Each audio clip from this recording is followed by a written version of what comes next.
She called my McLaren a threat to the community, then destroyed it with a hammer. But she forgot I had cameras, a lawyer, and receipts.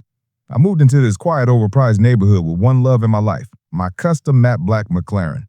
That car was my therapy, my escape, my trophy. It didn't blast music, didn't rev at 3 a.m., and definitely never hit more than 20 miles per hour within the neighborhood gates. But apparently it triggered a very specific kind of unmedicated jealousy in our HOA president. Welcome to Prodigy Tales. Make sure you like and subscribe for your top-notch HOA drama. It started with a letter on my windshield.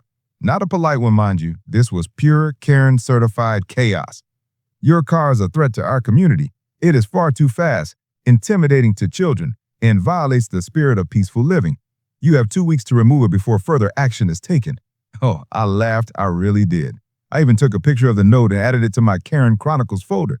I thought that was the end of it. Surely she couldn't be serious. I wasn't speeding. The HOA rules said nothing about specific vehicle types. Plus, if anyone was dangerous, it was Karen, doing 50 in her Range Rover while yelling at squirrels. Fast forward to day 15. I wake up, step outside, coffee in hand, and I freeze. My McLaren was wrecked. Not keyed, not dinged, wrecked. Window smashed, paint stripped, tire slashed. Someone had gone full Mad Max on it. I just stood there staring at the carnage. One of my neighbors approached wide-eyed and whispered, "Hey, I saw Karen and the landscaping guy doing something to your car last night.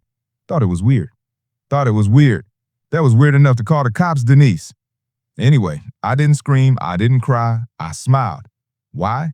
Because Karen had no idea there was a security camera inside my porch light. I walked back inside, slowly, methodically, and pulled up the footage. There she was in all her glory, yelling about vehicular threats while swinging a hammer like she was auditioning for a horror movie. I pressed pause, grabbed my phone, and called my lawyer. Karen wanted me to get rid of the car. Congratulations, Karen. You just upgraded me to a brand new one, on your dime. Karen really thought she did something. She must have strutted home after smashing my McLaren like she was some suburban vigilante, proudly defending the neighborhood from the horrors of luxury performance. Unfortunately for her, she forgot I have two things she doesn't: legal rights and video evidence.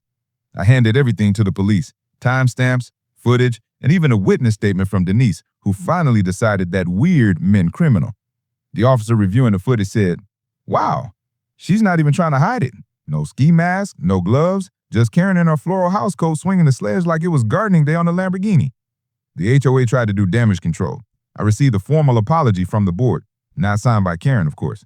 No, she doubled down. When the officer showed up at her door, she claimed she was the victim. That car was a missile on wheels, she barked, and he ignored my warnings. I was protecting the community. Oh, so now vandalism is community service. She even brought up child safety, saying my car was a temptation to speed. That's like blaming a blender for someone's bad haircut. The best part? She tried to weaponize the HOA handbook, but there was nothing in there about banning specific vehicles. I read it twice just to be petty. In fact, I highlighted sections and emailed the board with the subject line, "Karen's Favorite Fictional Rules, Annotated Edition."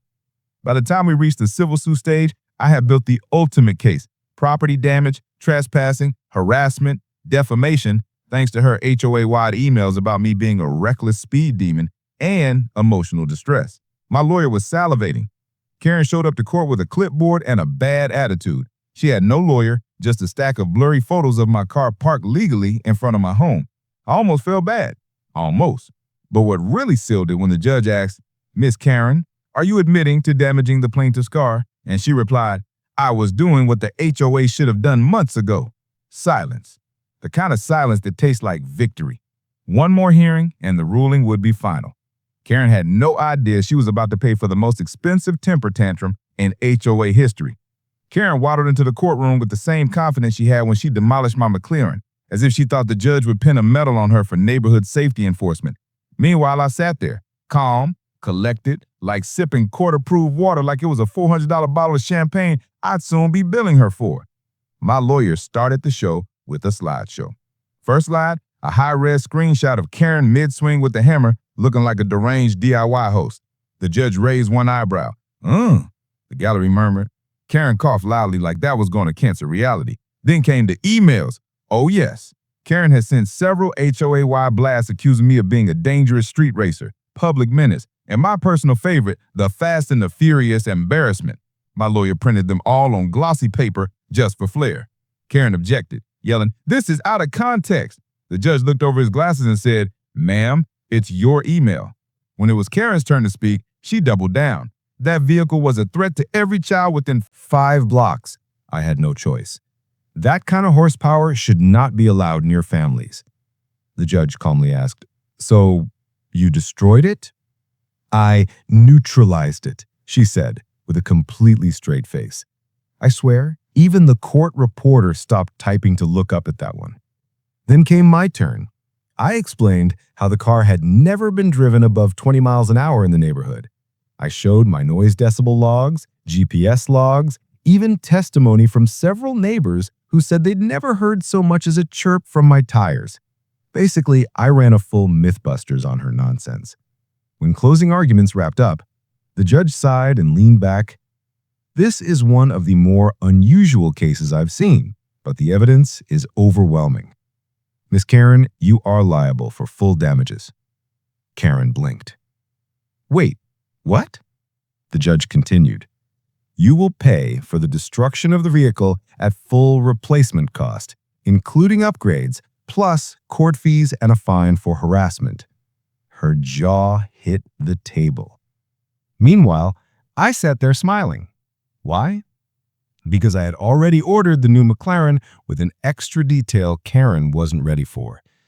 The new McLaren arrived 2 weeks later. Same model, same matte black, but this time I added custom red calipers and had "Thanks Karen" stitched into the leather headrests. Subtle? No. Satisfying beyond words. Karen, meanwhile, had entered financial hell. Replacing my car cost her nearly $300,000 after damages, legal fees, and the judge's harassment fine. Rumor had it she had to sell her beloved white Range Rover and take out a second mortgage. Her husband left the HOA board, her landscaper refused to return, her poodle developed stress-induced alopecia. Karma was officially working overtime. I drove the new McLaren through the neighborhood at exactly 10 miles per hour, with a speaker playing the Curb Your Enthusiasm theme. Karen stood frozen on her lawn watering her roses, with a dead-eyed stare watching me roll by like the final boss in a video game she absolutely failed to beat. She tried to save face at the next HOA meeting, claiming she acted in good faith and that the court system was biased against safety advocates. Nobody bought it. Denise even brought popcorn to the meeting. The HOA unanimously voted to remove Karen from her post as president. One board member suggested banning her for threatening the peaceful nature of the neighborhood. As for me, I installed a new camera system.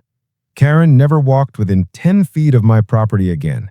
She avoids eye contact like I'm Medusa driving a luxury serpent. Oh, and I framed the original HOA complaint letter she wrote and hung it in my garage right next to the security footage still of her swinging that hammer. Sometimes I just sit in the car, admiring the craftsmanship and the court receipt. I didn't win just because I got a new car. I won because I reminded everyone in that neighborhood that a title like HOA president doesn't make you judge, jury, and executioner. And if you try to destroy someone else's property over your own imaginary rules, you just might end up losing everything over a grudge against a gear shift. The end. Think Karen got what she deserved? Drop your thoughts in the comments and hit like, subscribe, and that bell for more epic HOA takedowns.